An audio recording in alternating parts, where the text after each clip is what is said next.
Blog Talk Radio.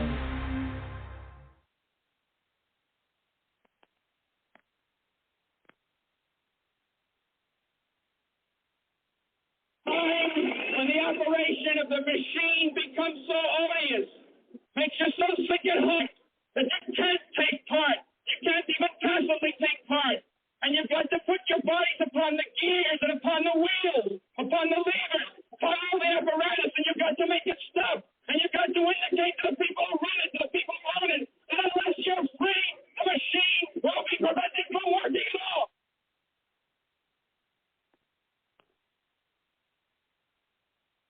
all. Restoring our republic. Hopefully, let me turn this down here. Decided to do a light show here tonight because there was a few things here that we'd like to talk about. A few people actually wanted to call in, but I don't know where they are. As usual, most people don't supposed to show up. So, a lot of talk also, about the Second Amendment. And I know we don't like to play too much stuff, too many audios, but this one's actually pretty good. I think it's very important because this basically outlines the Second Amendment, why the Second Amendment is so very, very, very important. And it's not duck hunting, and it's not about, and it's also about what kind of guns, we own. So it's pretty good. It's about 15 minutes long, so check it out here, hopefully. Everything will work out. After every mass casualty event, those on the left and the powers that be generally, being the unscrupulous, conniving schemers they are, never let the crisis go to waste. Before the blood is even dried on the ground, especially when the perpetrator meets their target demographic, every media outlet and left-leaning politician is salivating, chomping at the bit, using the event to desperately push a narrative that perhaps this time will finally allow them to disarm their political adversaries. And their sophistry knows no bound. You'll hear the same tired old claims that the founders never could have envisioned that such mass casualty-producing weapons would exist, or you don't need an AR-15 for hunting, or a well-regulated militia means state national guards, not the populace, or perhaps the most egregious, no freedom is absolute. It would seem that even the President of the United States has forgotten the history and the purpose of the Second Amendment, among other things like how to tie his shoes, probably. So here is the reminder they so obviously require. The founders were crystal clear in their intent. The Second Amendment reads in full, a well-regulated militia, being necessary to the security of a free state, the right of the people to keep and bear arms shall not be infringed. Now, many on the dishonest left will take a look at that first phrase, a well-regulated militia, and jump up and down and say, see, the founders intended for there to be regulation on firearms ownership. Well, not so. One of the earliest usages of the term well-regulated militia in tandem with the term ill-regulated militia was in Andrew Fletcher's Discourse of Government with Relation to Militias. And taken in context, well-regulated means well-trained, provided for, equipped. Now, Thomas Jefferson had read this particular tome and had a high opinion of its author. This was the common understanding of the phrase. Don't believe me? Well, read the full text. It's linked in the description. And even today's Supreme Court concurs with that as they ruled in D.C. v. Heller. The founders were a generation forged by wars. They had seen the consequence of an ill-regulated militia firsthand, death, defeat. They remembered all the defeats of the American military prior to Valley Forge and the struggle of the intensive training under Friedrich von Steuben that they endured there. These were men who knew that you go to war with the army you have, not the army you want. These were men who were keen on avoiding a repeat of what they had seen in the past with an unregulated, ill-disciplined militia. So serious were these men about it that even the third Secretary of State of the United States, Timothy Pickering, had written and disseminated a book called An Easy Plan of Discipline for a Militia. So serious were these men that they included the phrase well-regulated. Another trick that the left will try and pull, because they're a bunch of midwits who apparently can't enter reading comprehension, is to poke at the syntax and sentence structure of the Second Amendment and try and ascribe the right to bear arms not to the people but to a well-regulated militia. Now, to debunk this, I'll ask you to consider the following phrase: a well-balanced breakfast being necessary to the start of a healthy day, the right of the people to keep and eat food shall not be infringed. In this sentence, who has the right to the food? A well-balanced breakfast or the people? Obviously, the people has the right in both instances. Now, in order to address the common counterpoints to the Second Amendment, such as the founders didn't know or couldn't have conceived that weapons like the AR-15 could exist, or you don't need an AR-15 for hunting, or things of that nature, we have to delve into the original intent of the Second Amendment. In what way is a militia necessary to the security of a free state? In order to deduce that, I would posit that we must turn our eyes to America's cardinal founding document, the Declaration of Independence. To quote, it reads, "We hold these truths to be self-evident, that all men are created equal and they are endowed by their Creator with certain unalienable rights, that among these are life, liberty, and the pursuit of happiness.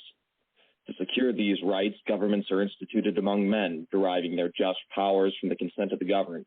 That whenever any form of government becomes destructive of these ends, it is the right of the people to alter or to abolish it and to institute new government, laying its foundation on such principles and organizing its power in such form as to them shall seem most likely to affect their safety and happiness.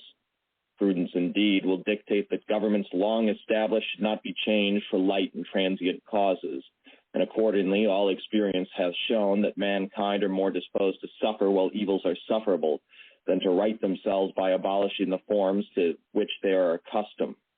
But when a long train of abuses and usurpations, pursuing invariably the same object, evinces a design to reduce them under absolute despotism, it is their right, it is their duty to throw off such government and to provide new guards for their future security." Now, if it's not just a right of a people to throw off a tyrannical government, but a duty, surely the founders would have intended on setting up protections so that a people retains the ability to do so. The intent here was clearly to ensure that militias would achieve a degree of relative parity with conventional standing armies. With this in mind, let's again re-examine the Second Amendment. The right of the people to keep and bear arms shall not be infringed. Bear arms, not just muskets or flintlocks or shoulder arms or any other term that would have been used at the time to mean rifle. Arms as in weapons of war, including, yes, sorry, Mr. President, cannons, shall not be infringed, as in Congress shall make no law infringing upon the right of the people to possess arms. So serious about this was the newly formed United States that one of the first acts that Congress undertook was to pass the Militia Acts of 1792, which require, quote, each and every free, able-bodied male citizen of the respective states resident therein, who is or shall be of age of 18 years and under the age of 45 years, except as in hereinafter accepted, shall severally and respectively be enrolled in the militia, and every citizen so enrolled and notified shall, within 6 months thereafter, provide himself with a good musket or firelock, a sufficient bayonet and belt, 2 spare flints, and a knapsack, a pouch with a box therein to contain not less than 24 cartridges, suited to the bore of his musket or firelock, each cartridge to contain a proper quantity of powder and ball, or with a good rifle, knapsack, shot pouch, and powder horn, 20 balls suited to the bore of his rifle, and 1/4 pound of powder, and shall appear so armed, accoutred, and provided when called out to exercise or into service, except that when called out on company days to exercise only, he may appear without a knapsack. So The Founding Fathers not only allowed for weapons of war to be possessed, but required them to be possessed and explicitly defined for us who the militia was, not regular state forces like the National Guard, but every able-bodied white man who's old enough to carry a rifle. This definition was reaffirmed in the Militia Act of 1903, which did indeed establish the National Guard, but kept the definition of militia from the 1792 Militia Acts as every able-bodied male aged 18 to 44 who was a citizen or intended to become one. And this militia system wasn't just for overthrowing a tyrannical government. No, this was also meant to be the primary defense force of the United States in the event of a foreign invasion. Case in point, the United States Navy was practically non-existent up until the Civil War. And before you start reeing in the comments section, practically non-existent in comparison to major European powers at the time. Yes, I am aware of the Constitution and the other original frigates. During the founding and the War of 1812, for that matter, the United States was almost wholly reliant on the privateer system for the defense of their coastline. Privateers being privately armed merchantmen given letters of marque and reprisal by the United States government. And being that the Founding Fathers were so terribly afraid of standing militaries, it's reasonable to posit that this system, in their minds, would have continued forever. This would, again, not only allow for, but necessitate the private ownership of large caliber naval guns. So don't tell me that the Founding Fathers could never have conceived of the possibility of private ownership of weapons that cause mass casualties. To that point, the idea that the Founding Fathers couldn't possibly have conceived of technological advancement is laughable. We never apply that standard to any other amendment. Imagine if we were to apply that standard to the First Amendment. Well, surely the Founding Fathers could never have conceived of something like Twitter. Free speech only applies to a printing press. Or the Founding Fathers could never have conceived of cell phones, so the right to protection from unreasonable search and seizure only applies to, like, your house, not your cell phone. The founders weren't stupid. They were men who had a tremendous amount of historical perspective. They knew and understood that technological advancement was inevitable, and indeed they had seen a lot of advancement within their own lifetimes. It's not as though they thought that firearms technology would remain at the level of flintlock musket forever. And in fact, repeating rifles and repeating cannons existed at the time in that day and age. Guns like the Cookson repeater or the harmonica gun or the puckle gun. I won't enumerate them all right here, but for those of you who are interested, I will link it in the description. All this to say, arguments against civilian possession of weapons of war are specious at best, and the left knows it. Really, they ought to just step up and say what they truly mean. They want to disarm you, their political opponents, because they want to do things they feel like you would shoot at them for. Remember that. Now that we've dealt with the left, it's time that I turn my attention to the own side of the aisle with respect to the Second Amendment. First, I'd like to say that simply having a goal of conserving or preserving the small amount of the Second Amendment rights that we have left is not a sufficient goal. If all we aspire to be is a group that reacts to any attempt to take more gun rights away from us, then the conclusion is inevitable. We will continue to see our gun rights whittled away bit by bit until we resemble Europe and Australia in terms of our gun rights. No, we need to take the proverbial offensive. We need to take a page from the book of those on the left. We need to actively be agitating for things. We need to raise holy hell about things like the National Firearms Act and the Hughes Amendment and not stop until they've been repealed. Shall not be infringed means do not regulate them. Be unwilling to compromise or reason with these people. It is your way or the highway. If you give them an inch, they'll take a mile. If you give a little bit of a concession, it will never be enough. They'll just come back for more. Furthermore, firearms are not an end in and of themselves. They're a means. Consider what you're called upon by the founders to be. a well-regulated militia. Well-regulated. Purchasing and owning a firearm will not confer upon you some sort of magical military prowess. If you do not train, you don't have an instrument of providing for the common defense and protecting the blessings of liberty.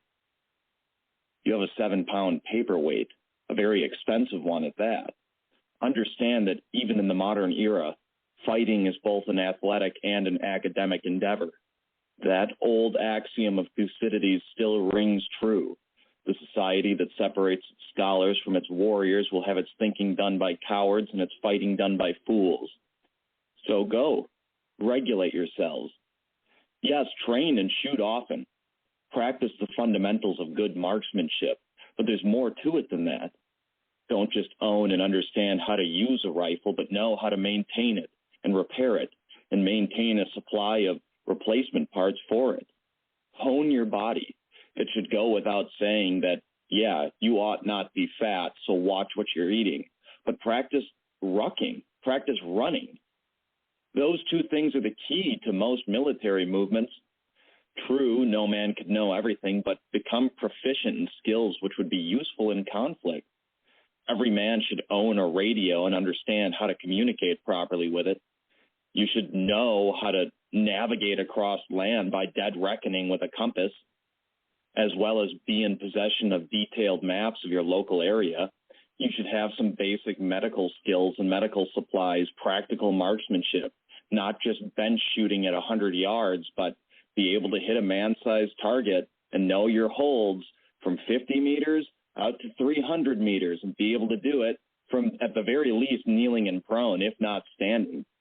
And become proficient in basic combat drills like clearing an objective, crossing an LDA or ODA, moving as an element. You don't need to be in the military or have been in the military to understand how to do these things. They're simple, but they need to be done properly. And this documentation on how to do it is all in the public domain. ATP 3-21.8 is out there for free. The Ranger Handbook is out there for free. All the Marine Corps doctrinal publications are out there for free.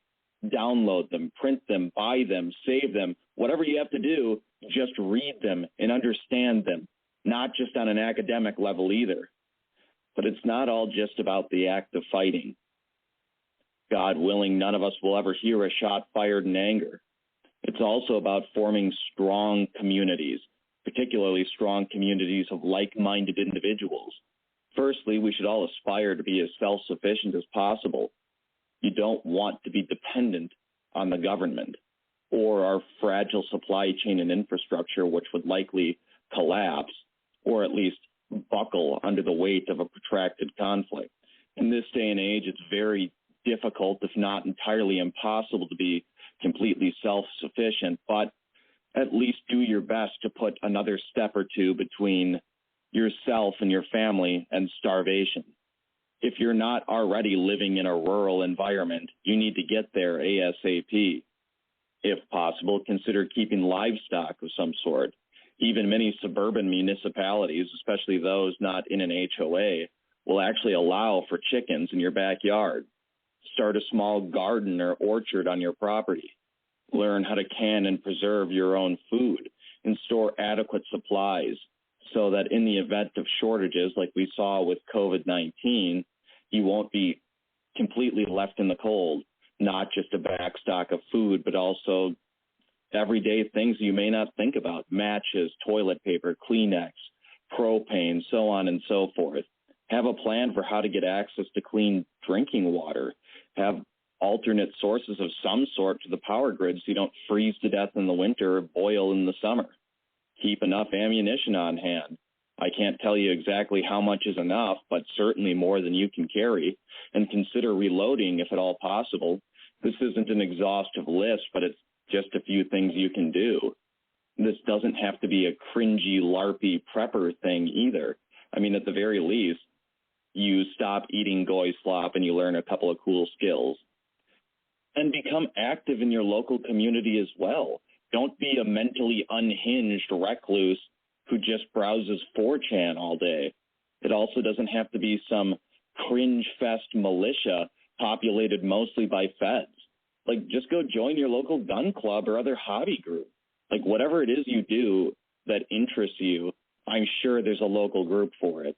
More importantly, become active in your local government. The local governments are the key to this whole thing. It's through these local government elections that we may actually stand to have a voice on the larger political stage. And these elections are far less likely to be interfered with. The things that affect you most on a day-to-day basis within your government, it's at the municipal and state level. Don't cede control of small governments to your local soccer moms. That's how we ended up with things like critical race theory poisoning the minds of our children. And to that end, if you have children, pull them out of public and private school and homeschool them. Don't let some shit-lipped 20-something teacher melt their minds with propaganda. Having said that, you also can't completely shelter them because they need to build up some sort of immunity to this sort of thing. But I digress. I know it's difficult to learn how to live within the means of a single income in this day and age, especially with the way the economy has gone since the advent of mass immigration. But you need to learn how to do it. In order to protect your children from public schools, you need to have one of the two parents at home, to say nothing of the positive effects that would have on the well-being of your marriage and your children. Live below your means. If you're motivated enough, I promise you'll find a way to do it. Here's a tip for how to get started. Cancel your subscriptions to all these services run by people who hate you. Avoid shopping at woke retailers as much as possible. There you go. Now, on the surface, some of the things I'm saying right now might seem to conflict with my views expressed in my video on why you don't want a second civil war. Firstly, I would just express that my opinion has not changed. I personally don't want any sort of violence, and neither should you. We're not the main characters. We would likely suffer and then die. This is merely my prescription for dealing with some of the things I pointed out in my last video regarding the weaknesses of any guerrilla movement. What's more, if you want peace, prepare for war. Much is accomplished with the implied threat of violence. Well, what do I mean by this? I don't mean for you to threaten to play a game of Minecraft with your local left-leaning politician. No, I'm talking about groups like BLM, a group of like-minded individuals who banded together, though their views were radical, and accomplished some real political change because their message was clear. Genuflect at our altar, or we will have a fiery but mostly peaceful protest in your area. Now, I'm not saying we stoop to that level per se or engage in any violence like that, but it does work, and we need to start taking pages from their playbooks. Secondly, this is just general life advice for how to be happier, like go hang out with your friends, learn cool skills. And thirdly, it's a call to return to that American culture that made the well-regulated militia such a threat to enemies foreign and domestic. It used to be that behind every blade of grass was a well-equipped, well-trained, mostly self-sufficient rifleman who was just downright ungovernable. Now, by and large, there's a morbidly obese, retarded slob on a mobility scooter. If you're sick of the way you're being governed, then perhaps it's time to become ungovernable. I'm Jim Dewey, and this has been Combating the Narrative. Now, chances are, if you watched to this point, you probably enjoyed what you were listening to, so if you haven't already, consider subscribing, liking, and sharing the video. I genuinely enjoy reading and responding to comments as well, so feel free to leave those too. I'm sure it helps the algorithm out in some way at any rate. But that's it. See ya. All right, everybody. All right.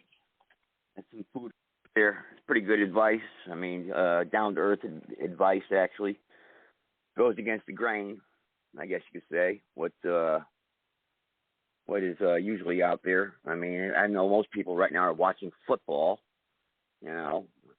flapping their mouths and, talking about the score and, about the games yesterday.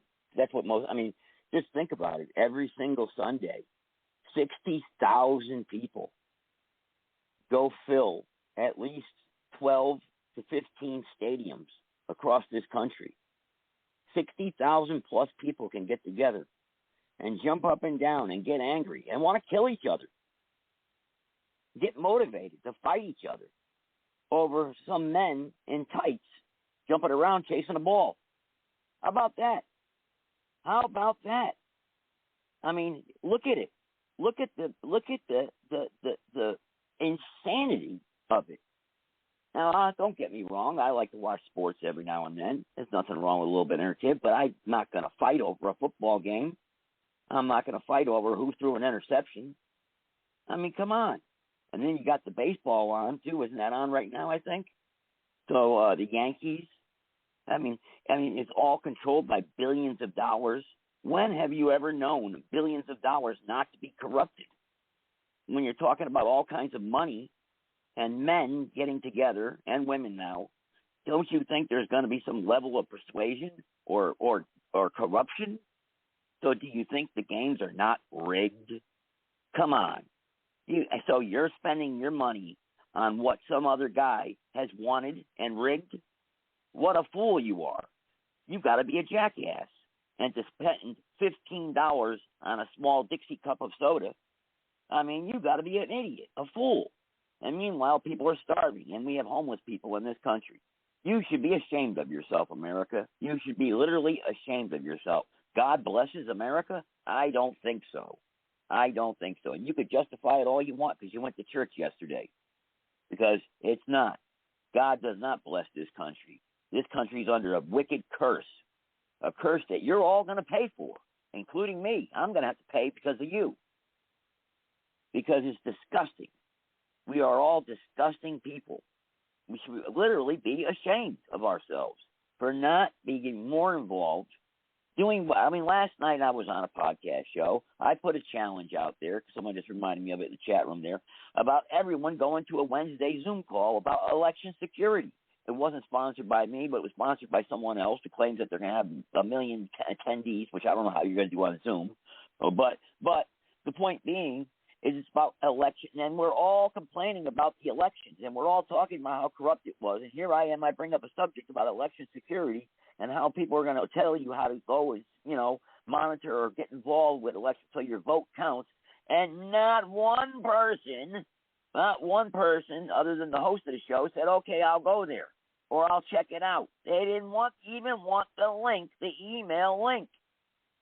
I didn't offer to put it in the chat room because they're not worthy of it. I spit on you. I spit on you because you're worthless. You're useless. And I know none of you can knock me down, okay? You should be ashamed of yourselves, literally.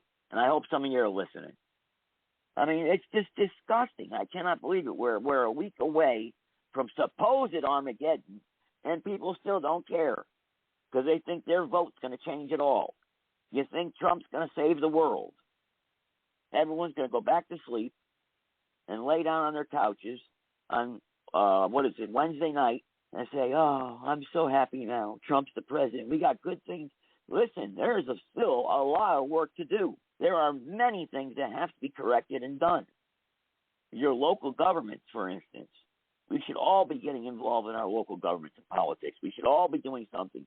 We should be on these podcast shows every single minute we can, networking, coming together, exchanging ideas, and coming up with solutions and acting upon them. But we're not. All we want to do is talk about the same stupid shit every single show about the nonsense and complain and criticize and argue. And you got the loser agitators out there. I got one in the chat room now that just popped up in there.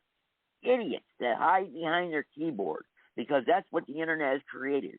More cowards, even though we didn't have enough already. That proves that when during the draft time period during the Vietnam War. I mean, come on. Why not? We'll elect a president that was a draft dodger. Why not? Not be ashamed of ourselves. Why shouldn't we not look in the mirror every single day and be ashamed? Why not? We're Americans, right? We got someone else to fight our battles for us. All I got to do is call 911, right? You're a bunch of cowards. I could never imagine myself calling the police for anything. Nothing at all. I don't need their help. I never would need their help. Never would I ever call them for help. Nada. Not going to happen. Ain't going to happen. I don't need them. The only time I'd call them is if my neighbor was in trouble, and she's a 90-year-old woman. That's the only thing I would do. And even then, I'd be hesitant about calling them. Come on, man. What the heck is wrong with you people? Can't you freaking get involved somehow, some way? Can't we see some real change here? We have a chance here next week to to flip the whole freaking country. Send them all home. Send them all home. Are you happy with the way the country's running right now? Are you really happy? Because if you are, then you don't need to be listening to this. Go back to your football game. I mean, come on. Think about it. We should literally be ashamed. I don't want violence. I don't want it. And I'm afraid, I'm scared to death to be 20 years from now when I can't fight and the war does finally break out. You know? Because then I'm not going to be able to fight. I'm going to get slaughtered. You know? So that's, in a way, I'm kind of like, well, look, if it's going to happen, let it happen now. You know? I mean, if this is going down, if this country's going to tear itself apart, then let's do it already. Stop talking about it. I don't want that, and I don't advocate for that. I don't want to see people get hurt, because war is hell. And let me tell you something. If we ended up in a civil war or if mass riots were to spread across this country, even in the country or even in the townships of this country, if it spread there, let me tell you something. The infrastructure and the rebuilding that we would have to do and the cleanup would take us the rest of our lives. We would not see anything that we have now. None of the advantages, none of the entertainments we have now, nothing, none of the luxuries we have now. It's all gone. And secondly, we'd probably get a foreign invader in here, probably China or something. Or you look at what we got coming down from the south, Mexico. You want to live like Mexicans? You want to go down there and live like they do? Oh, and it's not a beautiful country, okay? I'm going to tell you that right now. You go down there, most of that country is war-torn, poverty-stricken. I mean, the Mexican farmers down there, I mean, it's just not a very healthy place to live. All right? And it is because of the countryside, and it is because of the people also. I just don't know how else to what to say to people or how to say it anymore, or what to do to try to influence people or how to get involved. But like I said last night on the podcast show, look, I'm sick and tired of putting my name out there. I got better things I could be doing. I could be enjoying myself. You know, I can't even buy a freaking cell phone anymore. My name is blacklisted, and that's no joke. You put my ID in the computer, they put my ID in the computer, I can't buy a phone even. I can't board an aircraft. I can't do nothing without some sort of explanation or being harassed. And that's the truth, and I'm not just saying that. You know, I got a letter in the mail today. Letter in the mail today, State Board of Elections. I didn't file my something from 2022. I'm fined $10,000. Yeah, $10,000. Board of Elections, $500 to start with, but then $50 a day. So you figure from 2000 the maximum they can penalize you at $10,000. They said I didn't file my disclosure report for 2022 for the first quarter. Bullshit. You know, because you're supposed to file every quarter if you got any donations or anything or crap like that. You know, get that out of here. And then I could beg for a waiver. They said I got three choices. I could beg for a waiver, take it to an administrative hearing. That's a joke, the administrative courts. Oh, boy. Boy, that's funny. That's funny right there. Or I could just pay it. That's even funnier. You know? Pay it. How can I discharge a debt with another debt? And we're not even going to get into that. We won't even get into that nonsense. You know? So, yeah. I should have never signed for the damn letter. As soon as we come with a certified letter, I don't know what the hell I signed for it for. I don't know what the hell I was thinking, what I was doing when the mailman knocked on the door. I don't even know what the hell I answered the door for. Usually I don't answer my door. You know? But I happened to peek out the window, and it was a mail truck, and I thought, well, maybe you had a package for me or something, and, you know, and open up the door, you got a certified letter. Son of a bitch. You know? Once you sign for it, that's it. Damn it. Now I got to play games with this state board of election again. They just won't leave me alone. They won't leave me alone. And that's the reason why is because I'm on podcast shows like this. I'm on social media with 10,000 followers. Twitter, thousands of followers. And, Truth, whatever the hell they call it. All these social networks that I built up over the years, and I'm the biggest asshole to the government that there is, biggest thorn in their side. I'm out there talking shit. I mean, and then not to mention all the people I've encountered over the years, and the Restore the Republic plan, and the patriot groups I've been in, and the meetings I've taken part in, and the rallies, and all the other things that I've done that I can't talk about, that I've been involved with, even the things I've done working for the son of a bitches behind the scenes, trying to help them out and help out the poor people out there. I'm the biggest thorn in their side. They hate me. And I'm sure there's others out there that they don't like, but I'm one of them. And I'm sure I'm on one of those lists. And if they want to, and if there was any roundup or anything, I'd be right there. They'd be coming right for me. Thrown on the cattle cart and hauled off and thrown in the oven. Who knows? You never know. But I assure you that I would be on that list. Probably some of you would be too. It's no joke, man. I don't, it is a pain in the ass. It's not a badge of honor to live like that, but that's a sacrifice. And that's why I talk the way I do to people, because I've earned that right. Because if you're not off your ass and you're not out there fighting and you're not trying to make a change and you're not becoming involved and you're not participating somehow, some way, then you're damn right I'm going to yell at you. Because you're part of the problem. You are the problem. Just like the jackasses the other night on the show, the podcast show, Cat, Ron Wreck. What the fuck? What the hell is a Ron Wreck? Ron Wreck. Come on, man. Some wannabe hillbilly rock and roll guy thinks he's a tough guy. Gonna talk shit and call me a mental retard. Yeah, okay, pal. You're a jackass. You're a punk. You're an idiot. You're a loser. Your Crazy Nation Radio podcast show has only no listeners. You never had any listeners. You weren't no popular guy on Blog Talk Radio. Nobody gave a shit or who the hell you were. You're nothing but a degenerate bum. You moonbat. And then this cat sounds like she's got throat cancer. The 70-year-old Miss Wrinkles, or whatever the hell, trying to be a self-admitted troll, and people allow her to talk on their shows. No more. Don't do it. Don't let her talk. She's got nothing to say. No, we don't live in America when it comes to them. Okay? Don't let them talk. Ban them. Censor them. Kick them off. Don't allow them on your podcast. They are trolls, and they are against what we are fighting for. Okay? And then Guns N' Roses there, whatever the hell he calls himself, Gunslinger, he's another one then. He wants to take the side of the losing side. He wants to take the side of them and act like a jerk. Then you're an asshole too, Gunslinger. Yeah, all right? Gunslinger. That's right. I use my real name when I'm on here. I don't have to hide. Everybody knows who I am. They know where I live. Ain't nobody can come knocking on my door. Ain't nobody gonna bust a grape in a fruit fight. All right? Besides, I just told you, I'm so watched and monitored, you would never get close to me anyway. You'd get put by the feds. So, don't, so if you want to try to hurt me or come after me, okay? You'd be a fool.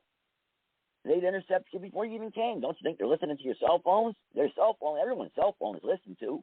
They all monitor. It's all we'll monitor for keywords, and if you say a keyword or a certain word, a red flag goes up on a computer base or a computer site, or the FBI or wherever the hell they got. They hire these little kids to train the FBI agents about the internet slang and lingo that these kids come up with out there. I mean, so they're all being monitored. You're all being listened to. We're being listened to right now. Don't you think they know all this technology they have out there? Don't you think they're 10 steps ahead of everybody? These evil bastards. You don't have a constitution anymore. You have no rights. They don't care. You just don't have them. I've been trying to explain that to people like Sarge and everybody. They don't understand. They just don't. The light bulb just won't click in their heads. They won't understand that the Civil War, what it was really fought over. what had happened, how they hijacked the Constitution. There's two parallel constitutions operating, but the people won't accept the republic. They will not fill the seats of the government. They will not take back this is your government. We laid out the law several times here on this podcast show and other podcast shows, explained in depth of what happened. Gave you documents, gave you references to look it up. Have any of you done that? You know, because if you have, you would be calling in agreeing with me.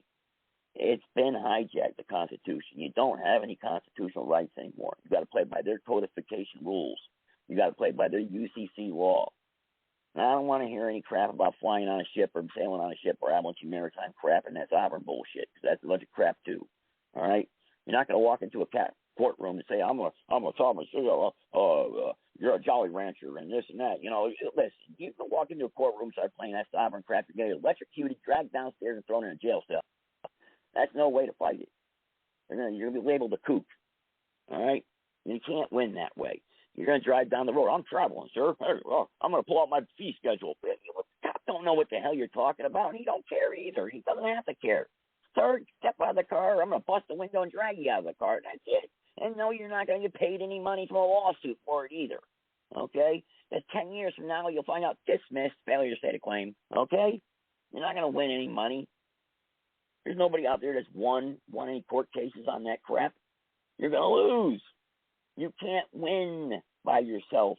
We've got to come together collectively, and we have to represent ourselves, not individually, but in a group, because numbers are what matters. Numbers. Because when numbers start standing up, that means numbers are not participating in their system anymore, and they need you to participate. They have to have you participating in their system, or their system is irrelevant, and they have to come up with another plan and another idea to destroy you. Okay? That's what you have to understand. I mean, the light bulb has got to come on. Some of you I know are awake and know what's going on. I understand that. But though some of us, we're not winning. We're not winning. We're still losing. So we've got to come up with another idea here. We've got to come at this another way. It's not working. We're not winning. We are losing the information war. Okay? People are not waking up. And no, there's no time to start educating the children. Yes, educate the children, but don't rely upon that, because that's not going to work either. There's not enough time. They have us going towards World War III. Okay? The stuff in the Middle East, everything that's going on, is going full speed ahead. It's going a calculated plan. The Ayatollah guy that's getting ready to die, that young guy they were talking about, they're grooming to take over, that's probably the freaking Antichrist. Who knows? So, you better get ready. Get ready and understand what's happening. Yeah, they were talking about this young guy, the Ayatollah guy, when he dies. He gets sick or whatever. He's sick, and they mentioned it on the media. They slipped, and they have to tell you what's going on anyway. That's their code. They have to tell you what's going on. They have to inform you what's going on. It's like a vampire. He's got to invite you in the house, suck your blood before he sucks your blood. It's just some sick ritual thing or whatever. How the hell I don't know what, skull and bones, Illuminati crap. Tell you what's happening.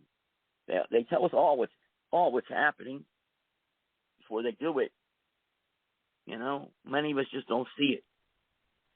I mean, I just don't know how else to explain everything, like I said, or to inspire people. And like I said, I'm getting tired of this. I'm getting tired of talking about it, because it's old. It's getting old. Eventually you get fed up, and you get tired of it, and you don't want to do this anymore. Because like I said, the risk is not worth, there's no reward. Risk versus reward. There's no reward to any of this anymore. I mean, it's mapped out how it's going to play. We're not changing anything. We're not having any awakenings. We're not having any spiritual awakenings. Churches are dead across this country. They're all preaching the wrong crap.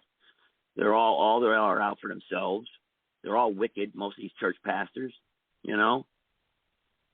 I mean, you bring up the Bible, everybody starts an argument. You can't talk about religious stuff for more than 5 minutes without starting an argument. So I don't know where else to go. What else to do? You ask for suggestions, ask for people's help. You're not going to get it. You can't get 10 people to meet at Burger King for a cup of coffee anymore. So it's just it's a fringe flag. Maritime law is real. I know about all that stuff. Speaking of the one right there, one of them's in the chat room right now listening. I was just talking about him. You know, Ron Reck. You know, coming over here, joining the conversation. Ron Reck. You know, over there calling me retarded on his show the other night. You know, I mean, what the hell is wrong with you, man? What's wrong with you people? You know, I'm here, you know, talking about my lawsuit that I filed in federal court. You know, I know what the hell you're talking about, man. You have no idea what you're talking about. You shouldn't even be talking about that stuff. I filed a motion to withdraw. You don't even know why. You don't even know why I did that. I didn't withdraw the case, you dumbasses. I withdraw the injunction and the TRO. You don't know nothing about the law. You say you know about the law. You sit there bragging about you know about the law and everything. You don't know, obviously, if you can't read a docket sheet. You know, knock it off, man. You don't hear me starting off shows trying to talk about you all the time, man. And then you got the other one there, Cat or whatever. You know, like I said, that's your best friend, Cat. That's fine, that's your friend. But you know what? She's a freaking problem. All she's done is start trouble. Nothing but trouble. Arguments. She's worthless. Dirt. Scum.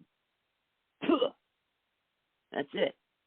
Anyway, I think I've done enough preaching here for tonight. So if anybody wants to talk about, you know, situations that we have, or I played something, if you guys missed it, I played something about the Second Amendment earlier. It was about 15 minutes long. I mean, I think that's the best Second Amendment documentary or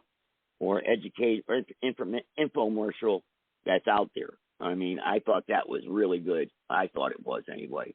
I thought it was really, really informative, inspiring about the Second Amendment, and explained the Second Amendment, what the founders' intentions were, why we shouldn't be regulating anything, because it shall not be infringed. You know, and those of us out there that are obeying a lot of these regulations, you know, we've got to stop. We've got to stop. We need to overturn a lot of this stuff. We have to. There's a lot of work to be done even after next week. There's a lot of legwork to be done. There's a lot of involved and participate in their local government. We've got to start. Like I said the other night, I was on the podcast show last night talking about election security. I offered everybody a place to go on 1:30 on Wednesday about election security. I'm not sponsoring it. Someone else is. You know, only one person, the host, took me up on the offer. No one else did. But yet we're all talking about complaining. Yet I'm giving people the tools to participate in our movement, saving our republic, and nobody is going. Nobody is doing it. Like I said again, from the time you wake up until you go to sleep at night, we should be working, changing, and attempting to influence people to do the right thing and inspire those around us to be patriots and fight for our republic. That's what we need to be doing. If we don't like what we see and we don't like how we're living, then we have got to change it. We have to. And I know all of you out there don't like the way this country's going. They don't like the way things are going at all. And so why are we not doing more? We could be doing so much more. And I'm talking lawfully. I'm not trying to condone any type of violence whatsoever. I'm not trying to overthrow any government. I'm not trying to do any of that. I'm just trying to obey the Constitution and live by the means of what the Constitution constrains us to do, and follow and obey it, and make our political leaders do the same. That is the law. It is our duty to have our political leaders live by the Constitution and obey the Constitution. How much unconstitutional stuff can you have in your life before you finally say enough is enough and say, that's it?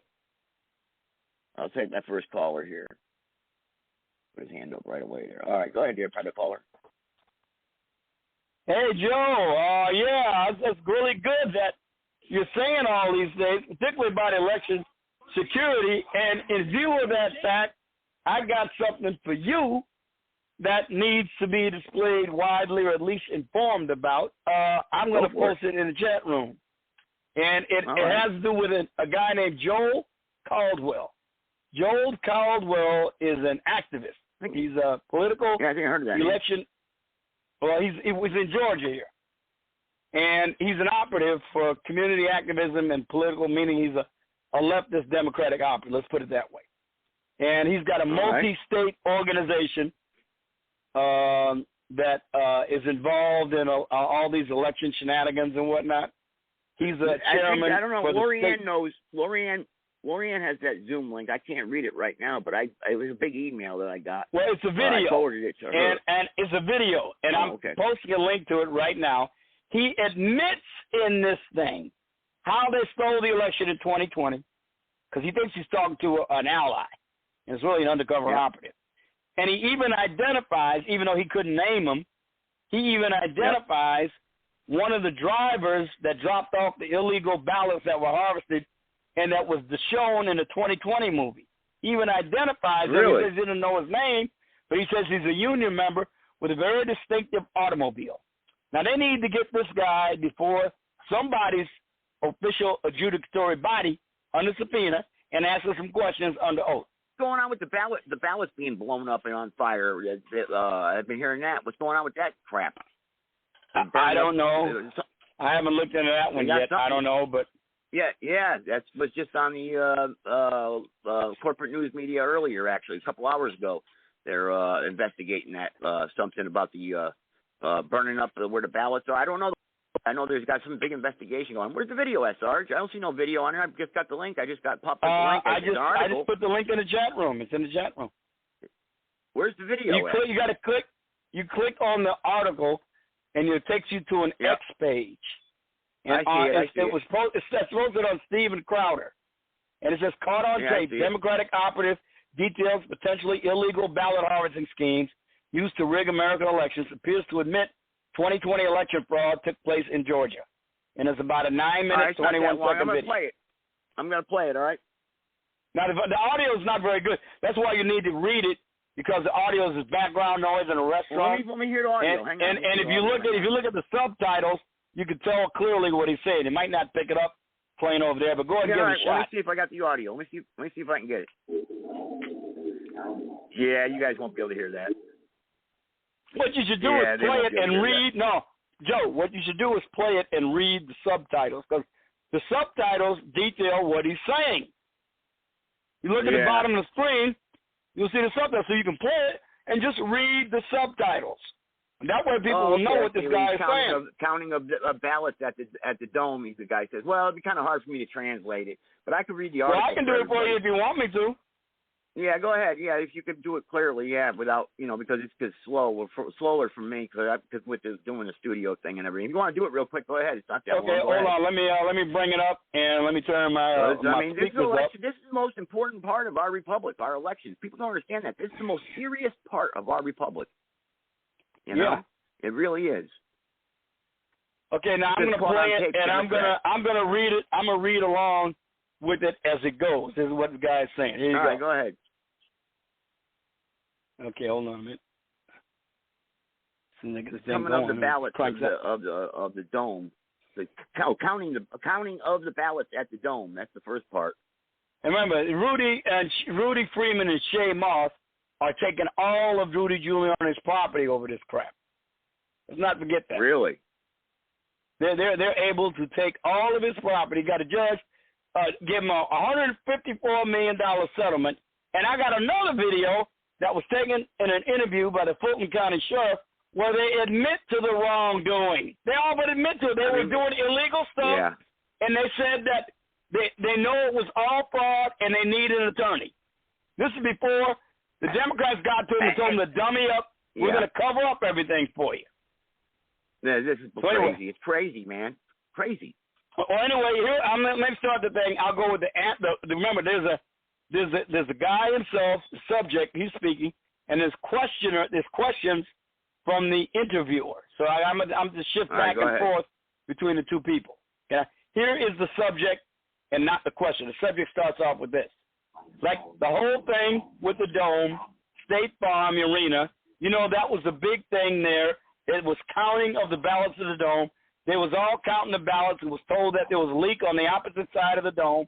Everybody needed to evacuate. So then when they all left, the Democrats went back in and started counting. And the Republicans went back to the headquarters. Question, you know that for a fact? That's what happened, yeah. They made it seem like nothing happened, like they legitimately had leak issues. Yeah, so they had said it was leak issues. So you see them on the video putting up, and they left. No, they did. They put some of them putting stuff up, and then you see them leaving. Then they was out in the parking lot when I guess they told them they could come back in. Or they was out in the parking lot and they was going to go back to headquarters. And so the Republicans left, the Republican watchers, but they all left. And so after they left, the Democrats went back in there and started counting. So that's the videotape you see them from walking back in, pulling the shit out from underneath the tables. And during that hour, and then the other part was that when they counting, I think during that hour, that stretch of that, it was only like less than 100 votes was counted for Trump. And just statistically, you're downtown. There's going to be more than 100 votes for Trump. That's what happened in 2020, because that's when the ballots, they started stuffing them ballots and people stuffing them ballots, and they got videotape of them, but nobody talked about it. That's why Trump was making that big deal about it, because you see it on videotape. It's like, come on, we see the man pull up and put 100 ballots in his box. You know, you can't do that shit. So groups is paying people to do just that. Drop off ballots, go around, collect ballots, drop them, collect absentee ballots, drop them off. How does that even work? Question. Forge them. Well, okay, question. So if you're paying someone, I'm not trying to do this, trust me, but if you're a group and you're paying someone to pick up the absentee ballots, and do people take their absentee ballots to the organizations and then the organization distribute the pay? That's confusing. That don't make sense. Nah, it's like, let's say you're my canvasser, and I have you pick up these absentee ballots from this area, you know? You go pick them all up and drop them off in the box. You know, I pay them every week like canvassing. You just get paid like once. You're on the clock for however many hours, driving around, picking up absentee ballots and putting them in ballot boxes. Question, what information you need to actually know that these are certain areas that have a lot of absentee ballots?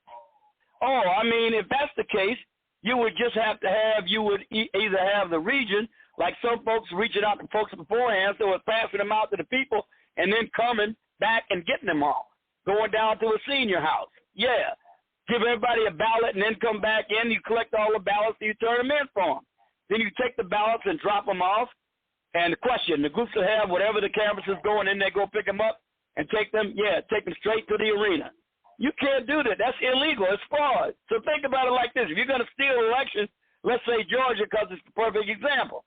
If you're going to steal an election here, you're not going to go to the outside of the Democratic Party, right? Yeah.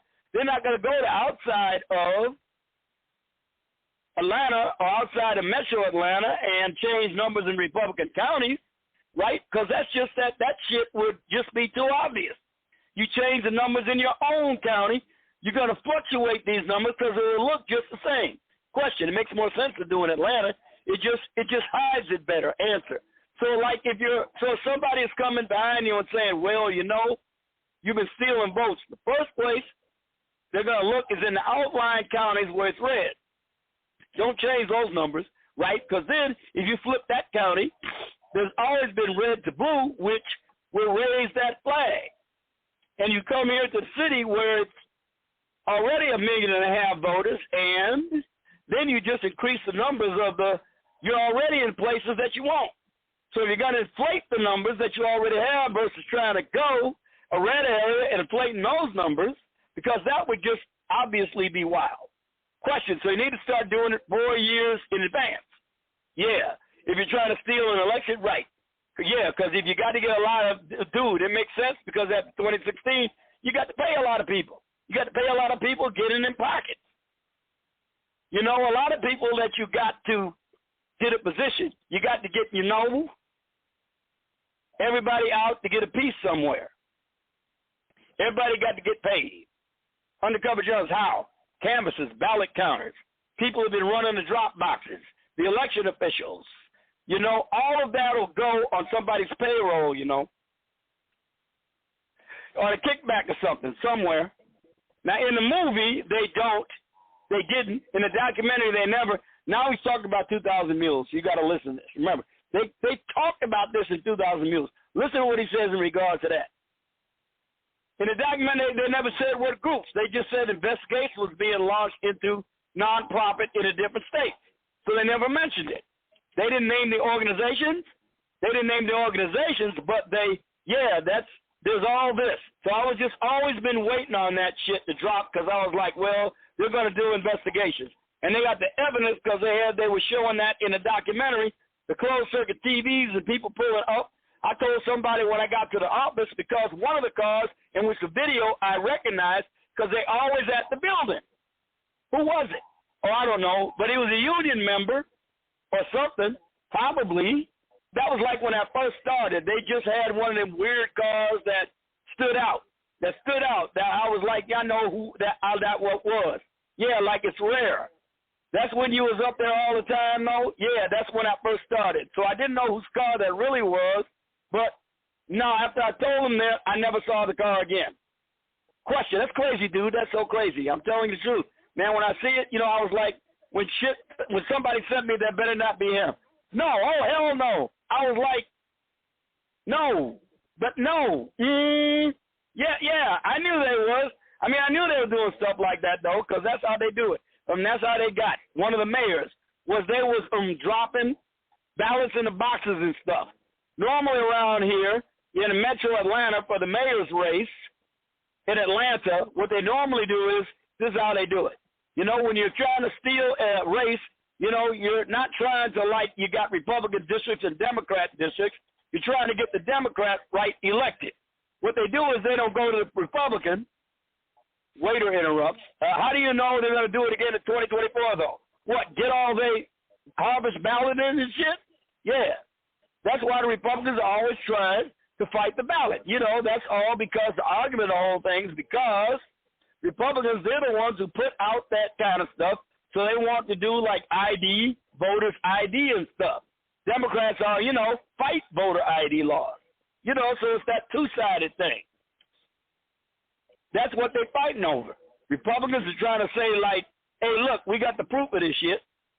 You know, and the Democrats are like, well, we don't want voter ID laws, and we want to make it where you can just drop your ballot off. One-line voting, different things they try to come up with. Dang, that's the two sides, the two. Yeah, they go back and forth. Mm-hmm. That's why it's always something about voter ID laws. And then Politico just wrote an article about New Georgia Project. I'll let you read it. It's deep. It's when you see it, you'll be like, oh. I took a screenshot of it because I sent it to all the staff earlier this morning. Yeah, I read the article, but yeah, I know. Yeah, I know. It's a group that I know all of them.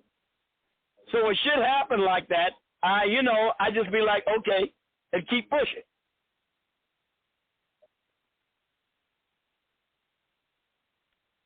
So when I saw that article, I was like, okay, yeah, but time I figured that. Question, because I know it's hard to get fired from non-profit, though. They don't be firing nobody.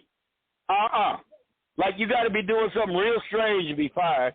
Yeah, you got to really, really be foul shit. That's it. There you go. Now, they need to get this motherfucker in front of a body, get that bastard on the oath, subpoena him and question the hell out of him. And then if he tells us shit that looks like a checkout, they need to give him immunity and have him testify. Yeah, let me connect Pianti here. Yeah, you're right. Go ahead, Pianti. Sorry, that's the stuff you emailed to me, isn't it? That's right. All right, I just want to make sure I get it because I got to. Almost that good. Remember, this guy is the director of operations for the Coalition for the People's Agenda in Georgia. It's a multi-state organization. He's the representative of the Georgia branch. And he explained in some detail how they've been stealing the elections. He even made a reference to 2,000 mules and one guy in particular who was dropping off the ballots illegally. And what state is I know this in? what I'm saying. What state? Georgia. This guy is a local representative for this outfit in Georgia. It's a multi-state operation. Who's the U.S. attorney in Georgia? Who's the attorney general? Oh, why is it? You know. Well, this just came out October. Well, this just came out October 28th. I mean, you got to give him a little time. I mean, today is the 28th. We'll just have to see what happens. It just came out.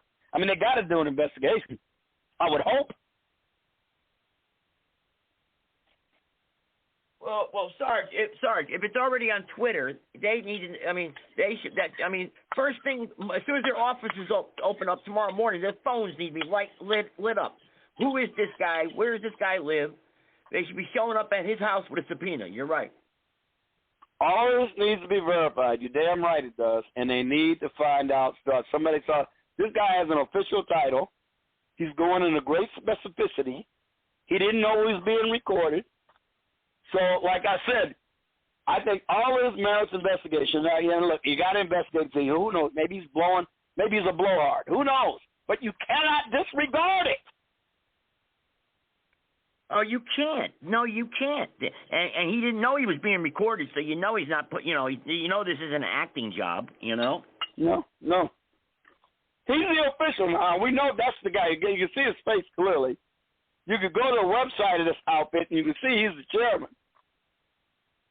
So we know that's 1 and 1 equals 2.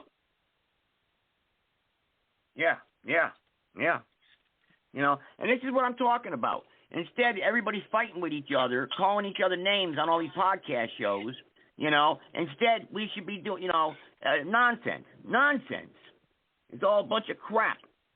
You know, we gotta be out there fighting for our freedom, fighting for our rights, fighting for our country. Oh, wait a minute, Joe. There's another thing about this guy.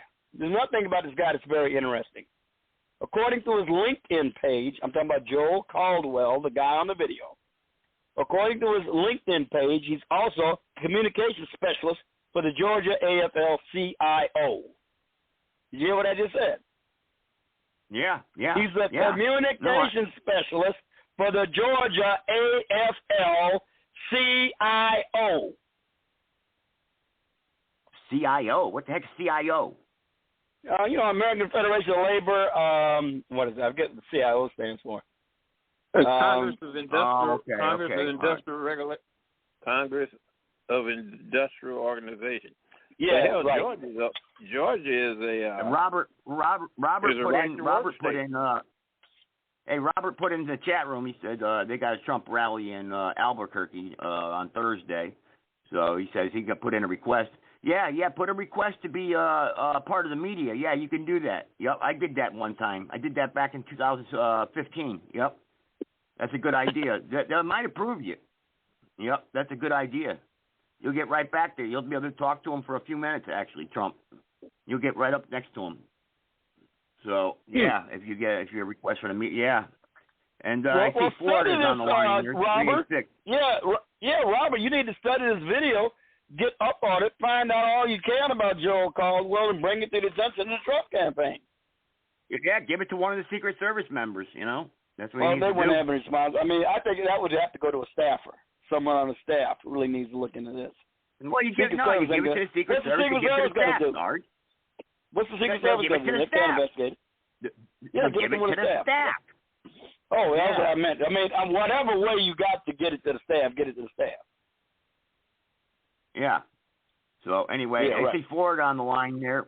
Florida from I think he's from New Smyrna Beach. I'm not sure. I don't know if that's him or not. But he can press 1 and get on here. You survived the hurricane down there in Florida? I don't know if that's him or not. I think it's him. I'm not sure. That could be one of my ex-employees. I'm not sure. They used to work for me. Matter of fact, he needs to call. He needs to tell these people, don't be messing with me, man. I'm not one to be messed with. He knew me. He's known me for about 18 years. Play games, man. Play games with these people. People that's engaging in this kind of shit need to be lynched. They need to be hung by their goddamn neck. If they need to be tried, listen. Well, yeah, if they're found guilty. Found guilty and lynched. Yeah. Yep. If they're found guilty, there should be a public hearing. There should be a public hearing, and if they're found guilty by the justice system, then you're right. There should be a public execution. Everybody witnesses should be a it. Now, public I bet that'll scare the hell out of everybody. If you tie them to two horses in opposite directions and smack them on the ass. Yeah. Well, we got a long way to go to get to that point. Right now, we can't even get them prosecuted for it at all. Nobody's got standing, remember? You got this problem with them too, Sarge. You got the problem with these prosecutors. You got the problem with these goddamn judges. Everything's screwed up. It's going to take a lot to straighten this mess up. And you can't be general about it. Since when are these judges get to be part of political parties and rule according to their political opinions? What's up with that? That's not how judges are supposed to rule.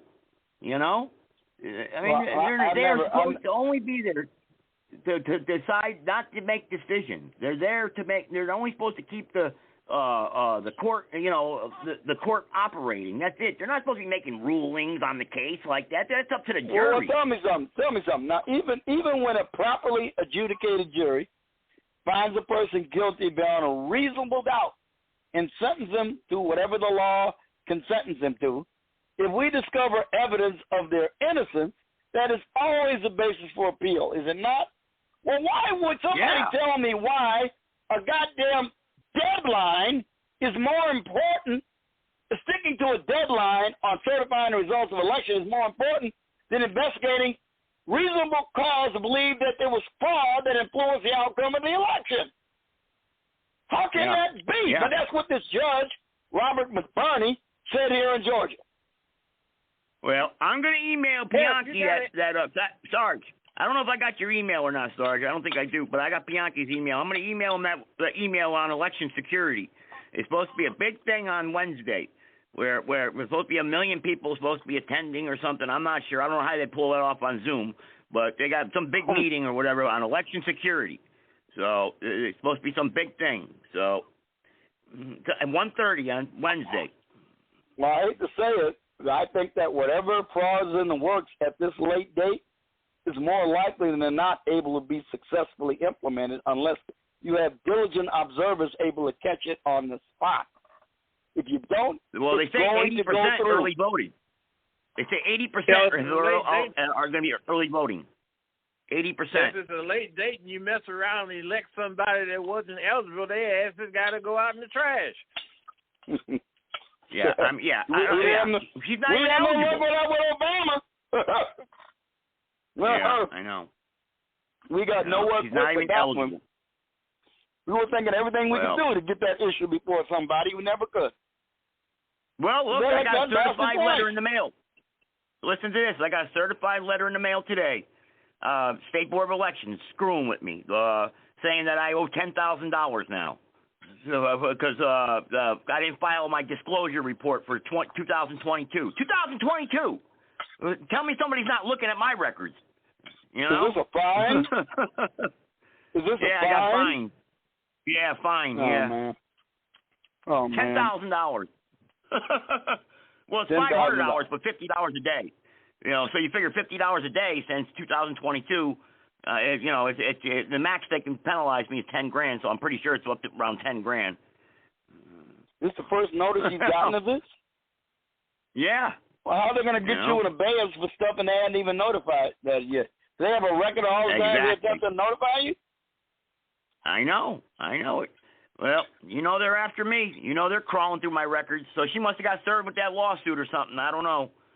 Who knows? Who knows? They can't mess with me. I was talking about it earlier. I can't even buy a damn cell phone. As soon as they run my ID on run the computer, that's it. Oh, you can't get a phone. You're blocked. It says I'm a risk to the community. It says I'm a risk, high risk. This is why I can't even have an eBay account. This is why they want control of government. This is the reason they want government so bad. They're totalitarians. Yeah. And they really are. Blackball. I got to change my name. again. Now, wait a minute. They're talking about authoritarian. You know how these people love that word authoritarian with regard to Donald Trump. Now I got something that you need to see and hear. You need to see and hear this. Now, I swear, I sent this to Bianchi, but I would like you all to watch this because I am telling you, I'm watching the face on this psychotic woman when she was a California Attorney General. And I swear to God, I'm not making this up. The woman looked like she was about ready to bust a nut over locking up parents for their children's truancy. You got to see this woman. It's not just enough to hear her. You got to watch the expressions on her face when she gleefully cackles about locking up parents for their children's. It is frightening. I'm going to post it in the chat room. And just listening to her is not good enough. It's not. You've got to see the expressions on her face. You've got to see them. Drooling at the mouth? Practically.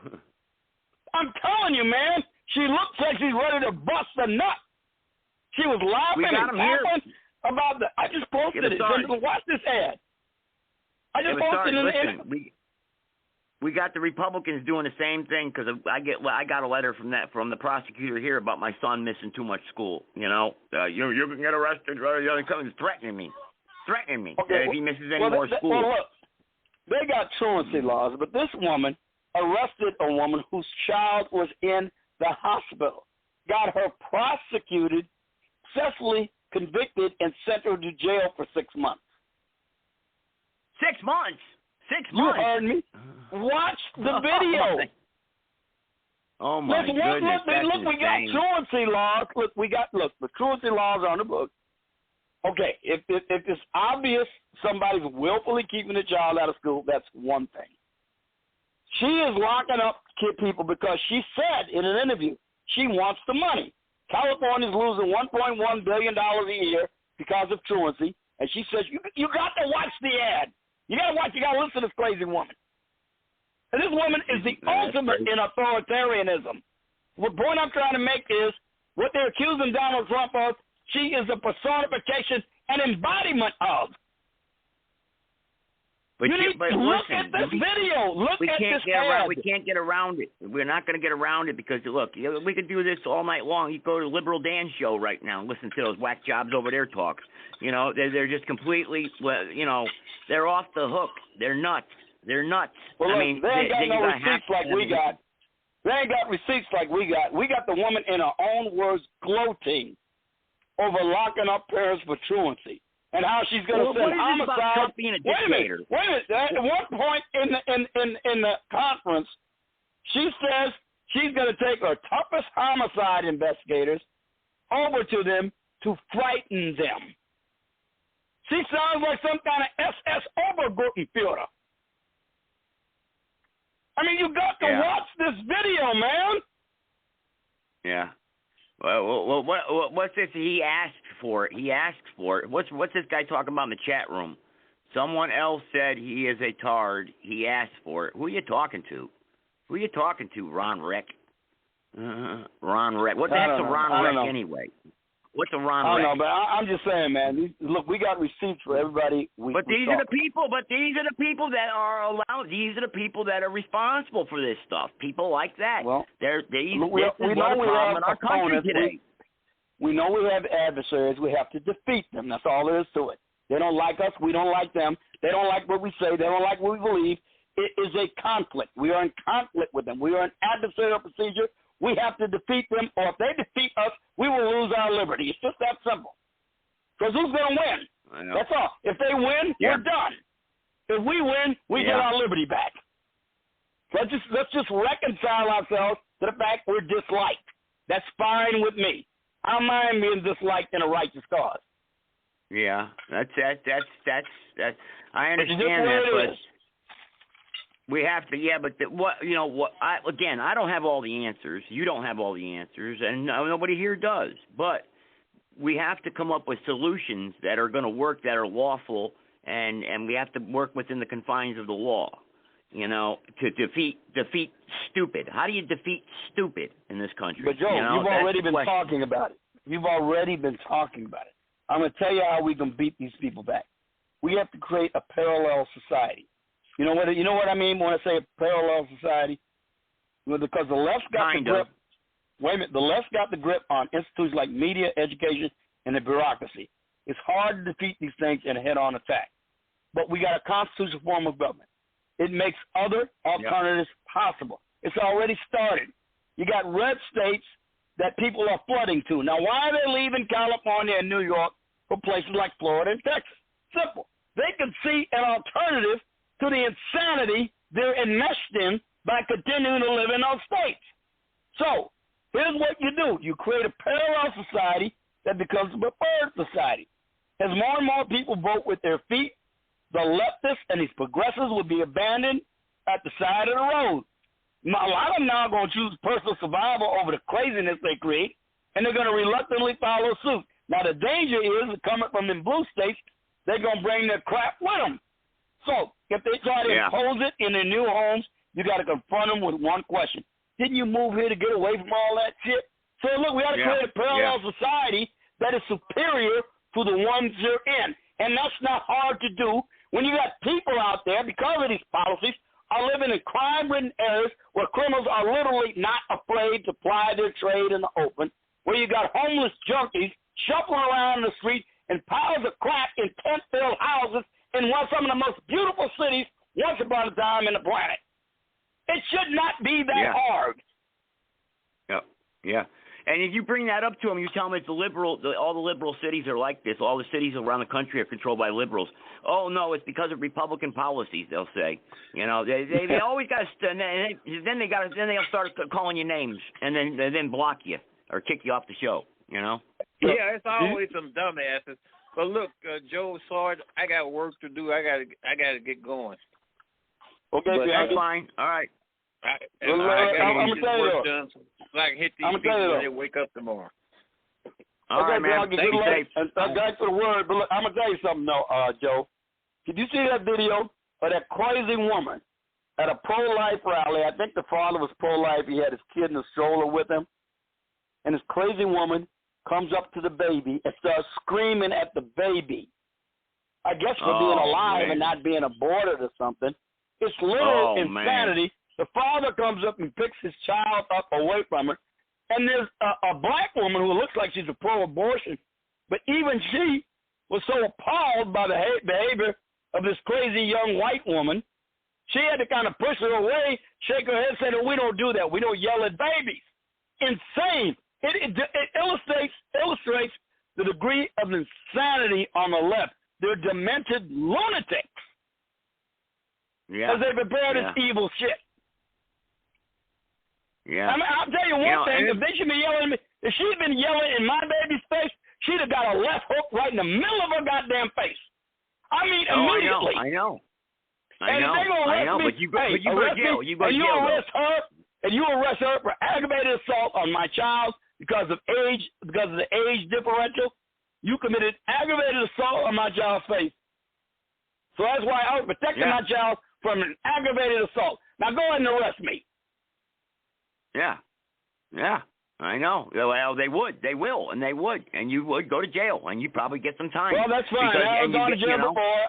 I've gone to jail once before for defending myself. I just have to do it again, I guess. Yeah. I mean, that's the thing, though. That's the thing. It has to come. Unfortunately, it has to come to that. Because you got to defend. You got to defend the kid. You can't allow that to happen. You got to see this video. You got to see this video.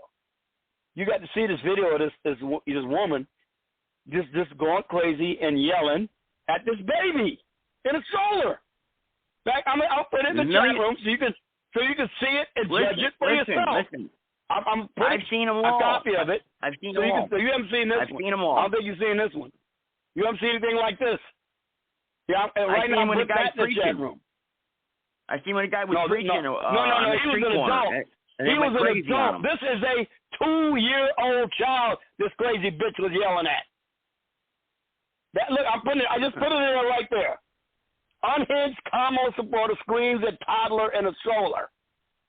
What do you think they're going to do next week when they lose? What do you think that? I can't. I really want to be in a public place. Hope for the best and prepare for the worst. That's all I can tell you. I want to be at Walmart someplace. Do they still stand around watching TV at Walmart? I mean, I just want to be someplace where there's a big screen TV, and they're all crying. Look, hope for the best and prepare for the worst. These people are not only unhinged, they are literally psychotic. Or watch CNN when Trump wins. Watch what CNN does. They're already doing it, man. They're going back to 1939 and trying to say Trump is waging a Nazi rally with Jews in the audience. He's got Jews in his audience. Wearing yarmulkes. I tell you, did you see any Jew wearing a yarmulke in 1939 at Madison Square Garden? The only one, I guess, was a Jew that was attacking Fritz Kohn. I guess the only Jew I saw that you can recognize as a Jew. Hey, Florida, you gonna press 1, Florida, and come on or what? I see you calling in and hanging up, calling in and hanging up. Are you trying to get on? And I see him trying to. I don't know if he's trying to get on or not. I don't know. There he goes. He's pressing 1 now. Here he goes. We'll bring him on. He lives in right. What's going on, Florida? Hey, what's up, Joe? How you doing? How's the job going? How's the job just over broke doing? It's going good, man. Paying taxes. That's what I hate. Yeah. I got my fan club in the chat room. I got my fan club. I got these people kept calling me retard the other night, trying to attack me, saying I'm a nobody and this, And I called up their show, and they're gonna call the cops on me. They're gonna have, tell them what kind of person I am. Right. What else is new, Joe? Tell them they'd be a big mistake messing with me. Tell them I'll have them contracted in so fast. Yeah. The Federal Reserve man. They don't know what they're doing. Luigi's the pizza place. Yeah, I just got through the hurricane, man. It rolled through here we were without power for about 3 or 4 days. Really? Did you get any flooding? Yeah, it was like, I don't know, 20-some inches of rain. Did your house get flooded up? Did your house get flooded out? Oh, no, I'm like up in the air a little bit. The house is up in the air. So where I'm at, it didn't get flooded, but we didn't have any power or any internet or no shit like that for a while. Hey, listen. The last house you were at, you were near the beach. Are you still close to the beach? Yeah, I'm closer to the beach now. I'm like, I can hear the waves breaking from where I'm at. I can throw a rock and hit the beach from where I'm at. I ain't going in that water. I'm not going in no damn ocean around there, man. You got Shark City there, New Smyrna Beach. That's where. Hey guys, where I'm at, New Smyrna Beach, Florida, is the world's most shark attacks in the world. It's right here in New Smyrna Beach. Yeah, you ever seen anybody get bit? You ever see anybody ever get bit? No, I ain't never seen anybody get bit by a damn shark. No, I haven't. Jump in there. Put your head in the water. Yeah, I do. I walk over there to the beach all the time and shit, man. I ain't scared of the shit, man. What the hell? Go get I bet you don't go swimming at nighttime, man. You ain't going in that beach at nighttime. I wouldn't. A tree could fall on you right now and kill you or some shit, or a damn bear. North Carolina. Hey, listen, North Carolina is where you can most places where you can get bit by a snake, especially the two-legged ones. Yeah, I know. Nowadays they're inbreeding and shit. The snakes are inbreeding. You know how snakes are. They inbreed. Yeah. Man. Hey, listen. Hey! I forgot to tell you. Listen. Remember all the woods behind my house? Remember the woods? They tore them all down, man. They tore them all down. And what did they put up? What did they put up? A Pizza Hut? No, they're gonna build houses back there. I found out. What is it? Like 90 houses. Like 90 houses, man. Yeah. Oh, I'm pissed off, man. You should see it looks like shit, man. Oh, they tore everything down, man. All the trees are gone. Now? Is that an interstate now? 220? Is 220 an interstate now? Yeah, they turned it into I-73, remember? I-73. Well, it is I-73 now. Yeah. Man, they just destroyed everything, though. I mean, now for me to go into the woods, right, I got to go. I mean, you remember, the woods were deep, you know? I mean, I was chasing Bigfoot back there, you know? But, man, they freaking, I got to drive. I got to go a long ways now to get to the woods, man.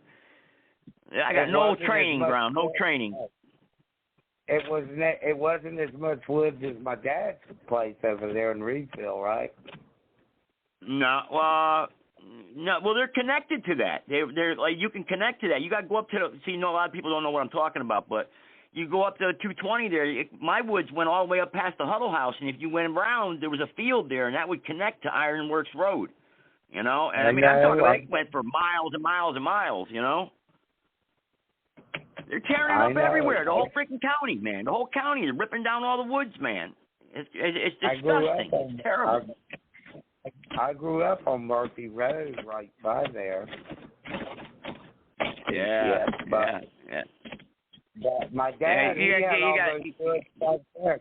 Remember, we would shoot the guns. We would take all the guns back there and shoot them and shit. Yeah. Remember, I brought the AK. What did I bring back there? The AK-47 and the SKS. Remember, Johnny came running up the road. What the hell are you guys doing back here? I know.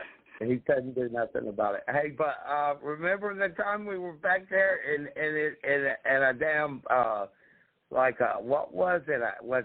It was an airport service for somebody's luggage. Showed up right back there in the woods, remember? And they had somebody's luggage from the airport. And that was an undercover cop, probably. Probably was. It probably was. Yeah, Sarge, we're back there in his woods, right? I bring back. I got an AK-47, right? And you know, with the 30-round mags, right? We're back there, boom, boom, boom, boom, boom, boom, right? And the neighbor comes running up the road. Oh my God, what are you doing? So you know, it's loud, you know. Yeah, it definitely is. Yeah, man, that was nice back there. It wasn't like we were deer hunting. You know, we were just target practicing. Well, SKS, you can do hunt with an AK. It's 30 caliber rifle. I mean, as long as you got a 5-round magazine or whatever the hunting limit is, they make 5 and 10 round magazines for AK. You can hunt with an AK. I had in most 30 states, rounds. 30 caliber 30 rifle. rounds, Sarge. I had 30. Well, we had 30 round mags. Most states won't let you hunt game animals with 30-round magazine. I'm just saying most states won't. There ain't no laws, no rules around here. Not on his land. Well, that's different. I'm just saying most states don't. If you're hunting and you got a hunting license and you're hunting game animals in the state, most states will not allow you to hunt with any rifle that has a magazine that can hold over 10 rounds. Sorry, this was like 15 years ago. This was like 15 years ago. Oh, those rules have been in case. Those rules have been in place for a long time. Yeah, this was a long time ago. But it doesn't matter if you're not hunting. Right. I'm about if you're hunting. I mean, it doesn't matter. It doesn't matter for that. I'm talking about if you're hunting, you can hunt with an AK.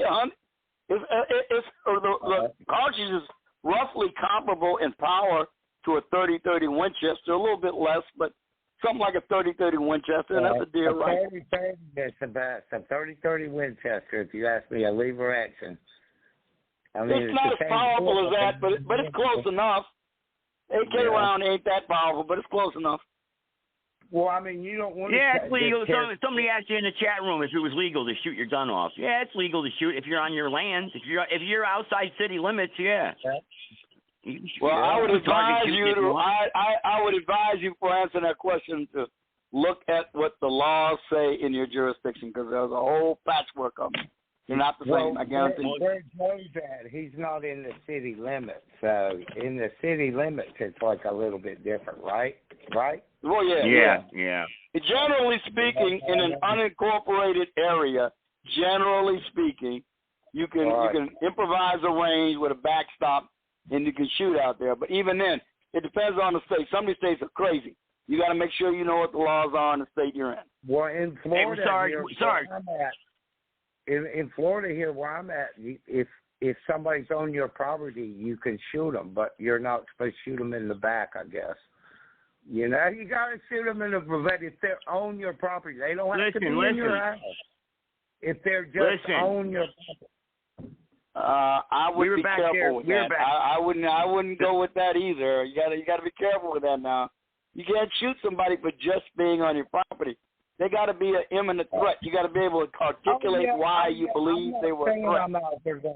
I'm not saying I'm out here going to just shoot anybody, but there's it's kind of open down here where if somebody's on your property, you know, they could be. You got to have you got to be you can't you can't do it. You cannot shoot somebody if they're just on your property. Well, Joe, I think what he's talking about is there's a certain legal presumption that if somebody is unlawfully on it, this is a legal presumption. It's not absolute down the line. There's a legal presumption someone on your property that's not invited and enters your property in a tumultuous manner or in such a manner as to cause you alarm that you are in fear of your life and that fear is reasonable, then yeah, you can. But believe me, if you say something like you're at a party and you're kind of high and you say, yeah, I find any motherfucker on my property, I'm going to kill his ass. And everybody hears you. And then you kill somebody, which might have been under legal circumstance, but at the same time, some ambitious prosecutor hears somebody else say, they heard you say that at a party that you just kill him for just being on your property. I can guarantee to you, if he's a Democrat and a leftist and you hit somebody who's a protected class, I guarantee you, you're going to get prosecuted. I guarantee you. Listen, Dale. What? Dale, listen. Remember Kurt? You remember Kurt, right? Remember Kurt back about 15 years ago. We were on my road, my dirt road there, and we were shooting back there in the woods, right? And state trooper came pulling up, right? We were on my road. No, shut up for a minute. Shut up. I'm not on your road. This was on my road. Listen, state trooper came pulling up, right? And he throws his .357 in the woods. He goes, oh, there's a cop. I said, what are you doing, man? State trooper pulls up. He started shooting with us. He goes, oh, what do you got there? And I had a 9mm on me. He goes, oh, he got some nice sights on there. I said, what are you doing, man? I said, the cops ain't like that because he's from Connecticut. And Connecticut, you know, is a police state, you know. I said, you can't, you have to worry about the cops down here like that, man. You know, damn. Joe, paranoid. Joe, what did they do to the McCluskeys in Missouri? There was a mob that broke the gates down, were coming on their property, threatening to rape the woman and burn down the house after they murdered the man. And what did the prosecutor in St. Louis do? That bitch Kim Gardner. She prosecuted them for brandishing a firearm at the mob, talking about they're going to rape the woman and murder them and burn the house down. Remember? That's in the city, though. They got prosecuted. Look, but you're on the country. Don't put nothing past these damn Democrats and these Republicans who don't like the idea of you carrying or bearing arms. In the country, we used to do this, and that's what we would take tannerite. Y'all know what tannerite is? Yeah, tannerite. Yeah. We would put that shit in some old refrigerators or some shit and blow it up with a fucking 30-06 and we're out. You know? How much did you put in there? What size? That shit would blow up. Wait a minute. How many? What weight of tannerite did you put in the refrigerator? I don't know. Whatever it comes in a package, man. You can buy it. It comes in like a little. I've seen people turn them things into some bombs. I mean, they'll throw a refrigerator door. We're not talking about that. They will throw a refrigerator door 50 feet, man, and you can kill somebody. What we're getting at, Bob, is that out there in the country, man, you do shit like that. Have bonfires, and you can shoot your guns, and you can shoot. You know, I mean, we didn't blow up fucking big old building. You don't know what you're talking about, man. Hey, nobody. I was never at no bonfires doing that. All I'm trying to tell you is, these days you got to be careful with that. there are prosecutors who want to lock people up who do that sort of thing. They will use any excuse that they can to do it. What happens? The worst thing would be like the fire marshal or some shit, which the fire department, because you're going to start a fire if it's like dry or some shit. You ain't got a burning permit or something. I never did that shit. What you're talking about there? The fire marshal came out to my house because I had that party at my house that day. Remember, they came out to somebody called the cops on me. It was like freaking, I don't know. I think there was a bunch of underage drinkers going on there because it looked like the INS showed up to get the damn, where's your green card at? Everybody hit the woods. But me and Joe and shit and a bunch of, a couple of us stayed there, but what I'm saying is that a bunch of people I got a ticket. They gave me a ticket. Remember, they gave me a ticket for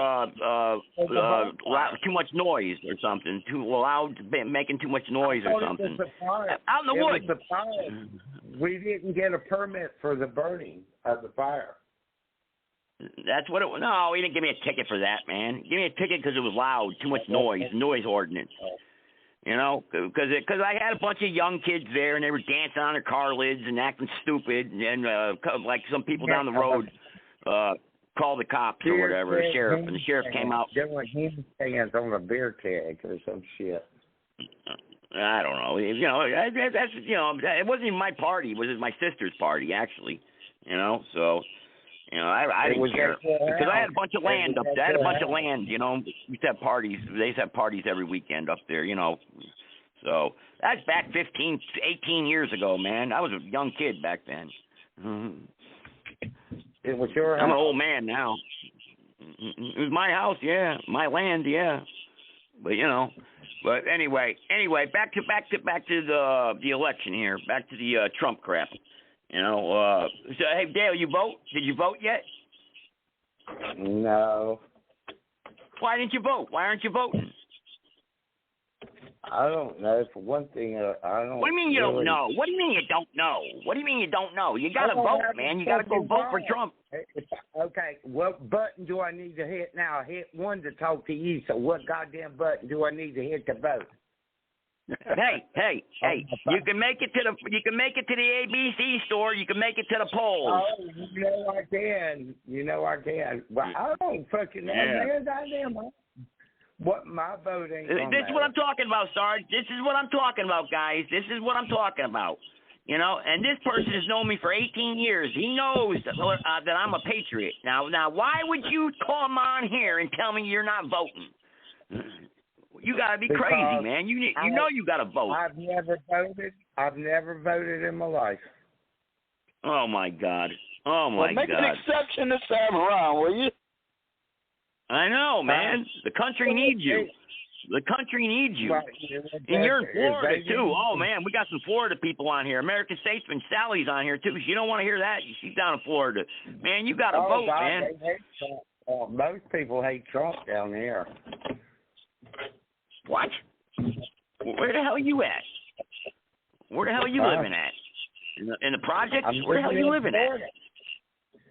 I don't know. What do you mean you hate Trump? They talk to or don't like Trump. I don't know. I do not want that woman to be president. I'm going to tell you that. Well, please vote against her for God's sake. Yeah. I know it. Okay, what button do I need to hit on my phone to do that?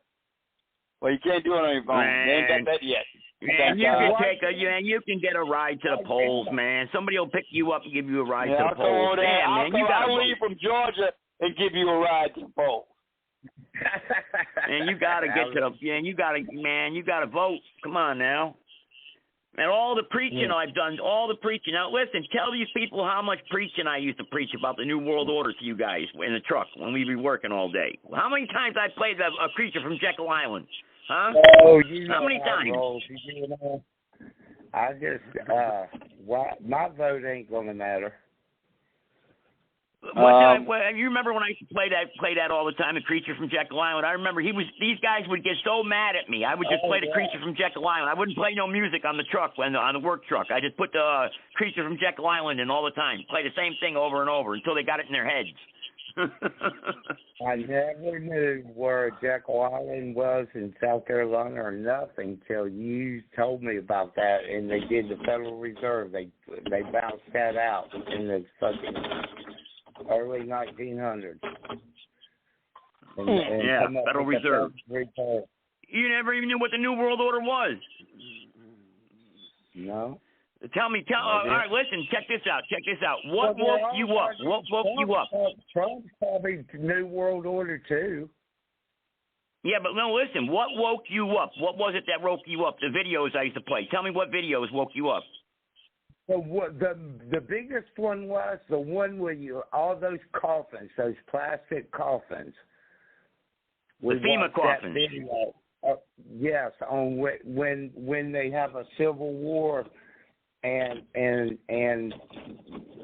start killing U.S. citizens and shit or whatever. And they're talking about me on another podcast show right now. The coffins. Remember that video? No.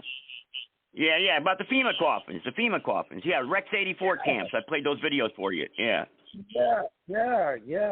And people that scared you. That's why. But all right. Well, listen, we got about 10 minutes left to this show. Hey, Lorianne, put that podcast show, that phone number up in the chat room so I can tell him about it, because I can't click on it. If you can, please. I guess they're talking about calling me a Nazi over another podcast show, I guess. You want me to do what? I said I'm going to give you a phone number.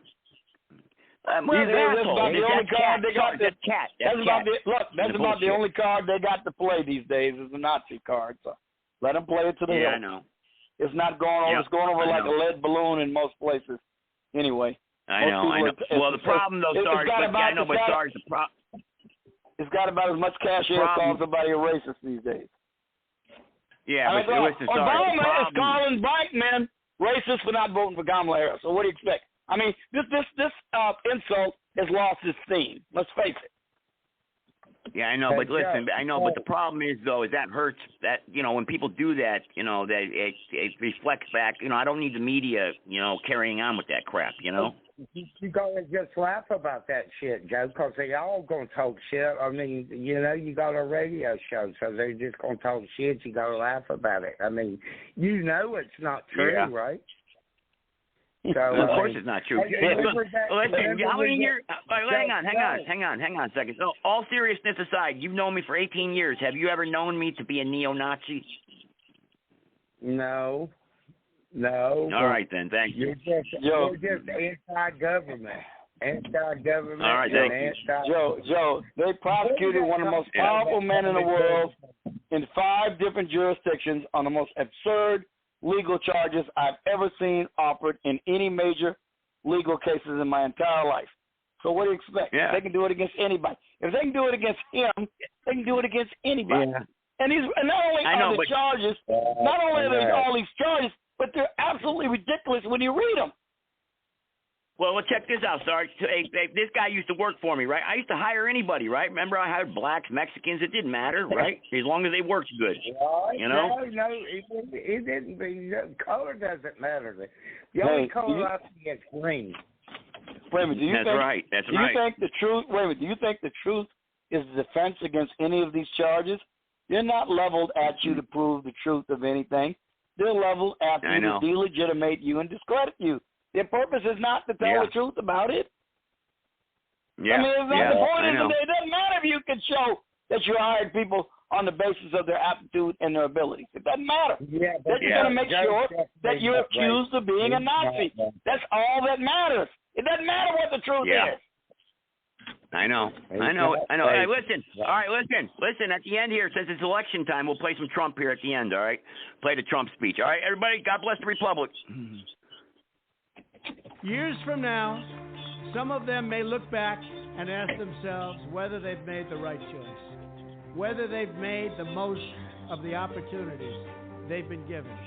Together, we have the same mission: Over the course of your life, you will find that things are not always fair. You will find that things happen to you that you do not deserve and that are not always warranted. But you have to put your head down and fight, fight, fight. Never, ever, ever give up. Don't give in, don't back down, and never stop doing what you know is right. Nothing worth doing ever, ever, ever came easy. And the more righteous your fight, the more opposition that you will face.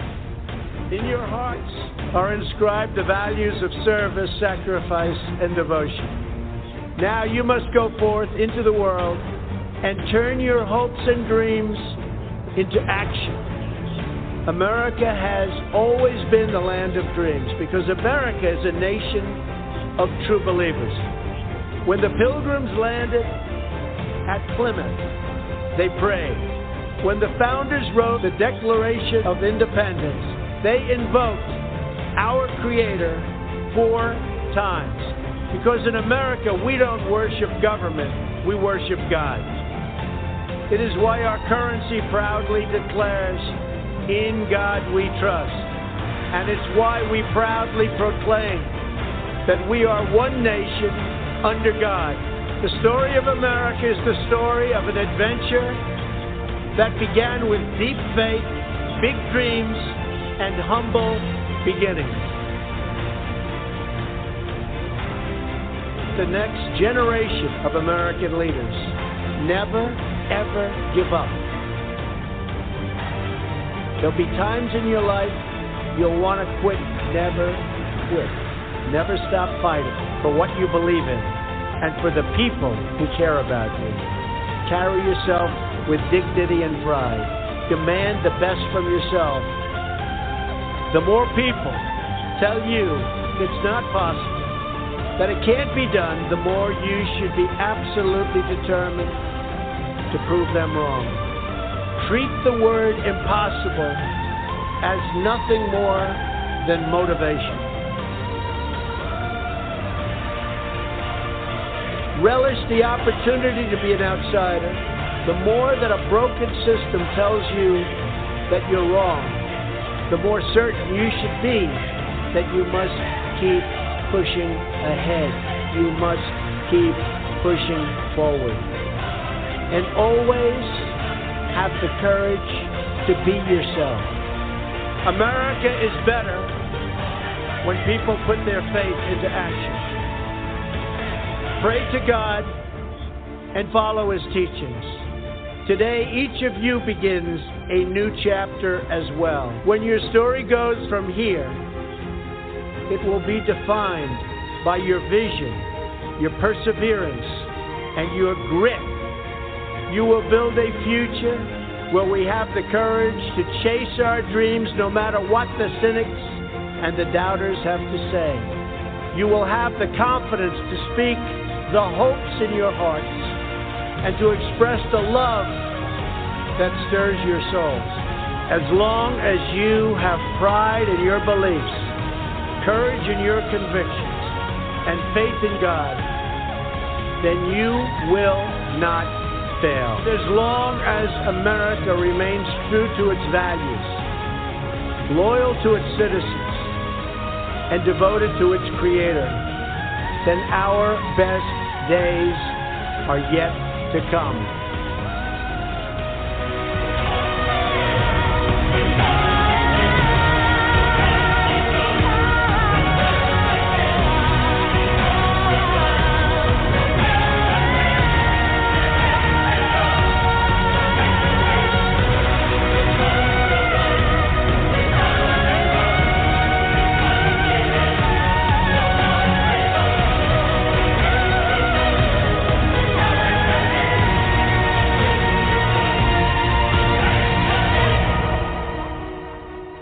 God bless the class of 2017. May God bless the United States of America.